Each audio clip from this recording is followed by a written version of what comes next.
Let's kick things off with what's quickly becoming one of the most heated rivalries in the UFC. Ilia Topuria versus Islam Makhachev star. In a recent Eurosport interview, the two stars exchanged brutal verbal blows that have sent shockwaves across the MMA world. Ilia came out swinging, criticizing Islam and his manager, Ali Abdelaziz, for what he described as blatant hypocrisy. "He's the biggest hypocrite I've ever seen," Ilia said calmly but sharply. "He told me I was too small to deserve a shot. Now he's the one chasing a fight in a different division. They never once agreed to fight me. And when the time came, they disappeared out the back door." Ilia made it crystal clear. He believes Islam avoided a fight with him not because of merit but because of risk management.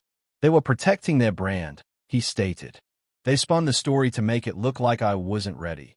But the truth is, they didn't want to risk Islam's aura against someone like me."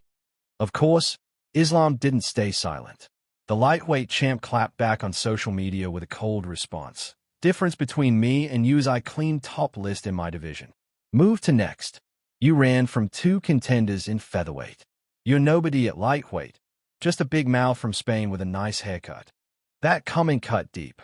Islam's clean sweep of his division, including wins over Charles Oliveira and Alexander Volkanovski, speaks volumes.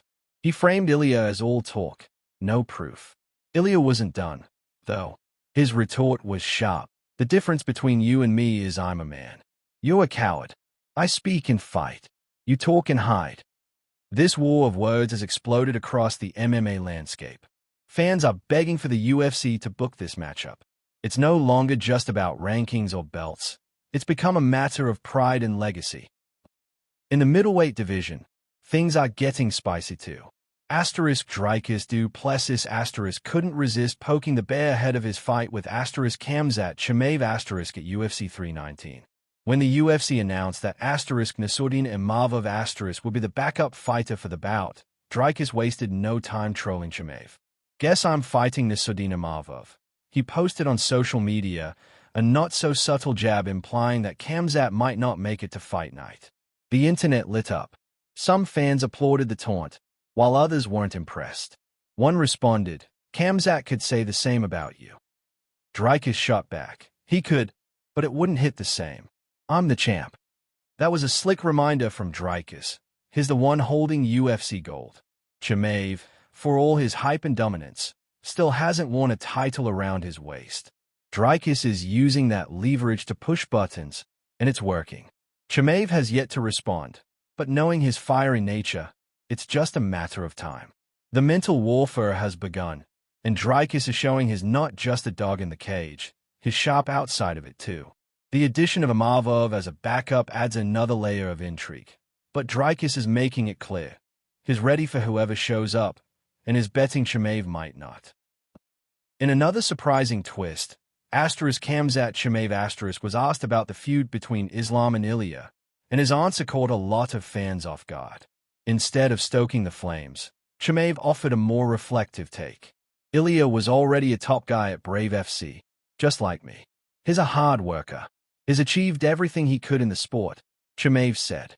He went on to talk about their shared history training at All Stars Gym, describing Ilia as a decent guy in real life.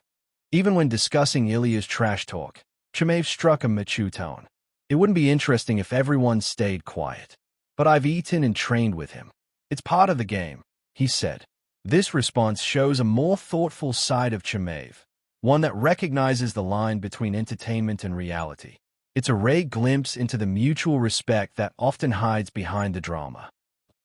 Now to a major development in Islam Makhachev's career, the growing conversation that he may have surpassed Khabib Nurmagomedov's legacy star.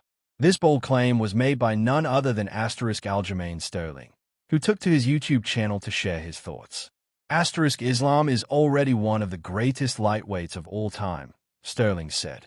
He's fought more often than Khabib, faced tougher opponents, and kept the title longer.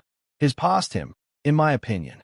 Sterling cited Islam's wins over Charles Oliveira, Volkanovski, and others as examples of his dominant run. Khabib's run was legendary, but Islam is facing killers every time out and keeps winning. That's legacy, he added. Even Islam's teammate Gilbert Burns weighed in. praising his move up to welterweight. He's a big boy. He struggles at 155. Moving to 170 is the right decision, said Burns. His number 1 pound for pound. He's proven everything. With Islam potentially facing Jack Della Maddalena this fall, fans may soon see if his dominance can carry over into his second division. And if he wins gold at welterweight, the conversation around surpassing Khabib won't just be talk, it might become undeniable. Meanwhile, the UFC's bantamweight division is about to get a major shakeup. Patcham Mix, the former Bellator and PFL star, has reportedly signed with the UFC and is being considered to replace Chito Vera against Mario Bautista at UFC 316.